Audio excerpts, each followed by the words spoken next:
நாம் தமிழர் கட்சி ஒருங்கிணைப்பாளர் சீமான் தற்பொழுது கைதாக இருப்பதாக செய்தியானது வெளிவந்து கொண்டிருக்கிறது.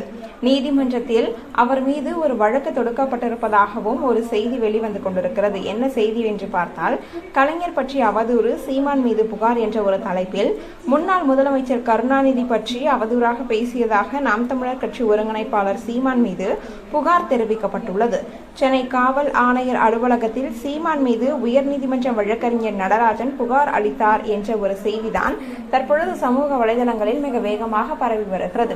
நேற்றைய தினம் சாட்டை துரைமுருகனை போலீசார் கைது செய்தனர். திருச்சியில் கைது செய்யப்பட்டிருந்த சாட்டை துரைமுருகன் நேற்று மாலை விடுவிக்கப்பட்டார். இதை எதிர்த்து பலரும் பல்வேறு போராட்டங்களையும் நடத்தினர். அது மட்டுமல்லாது இது குறித்து சீமானிடம் பத்திரிகையாளர்கள் கேள்வி கேட்க பொழுது, இப்பொழுது அதே பாடலை நான் பாடுகிறேன், என்னை கைது செய்யுங்கள் என்று பகிரங்கமாக பேசினார்.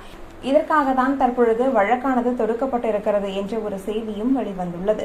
மேலும் தற்பொழுது விக்கிரவாண்டி இடைத்தேர்தலில் தேர்தல் பிரச்சாரத்தில் ஈடுபட்ட சாட்டை துரைமுருகன் கலைஞர் கருணாநிதி அவர்களை பற்றி அவதூறாக பாடலை பாடியுள்ளார். இதற்காகத்தான் அவரை கைது செய்தார்கள் என்று நேற்றைய தினம் செய்தி வெளிவந்தது. அப்பொழுதுதான் சீமான் இதை பற்றி கூறியிருக்கிறார்.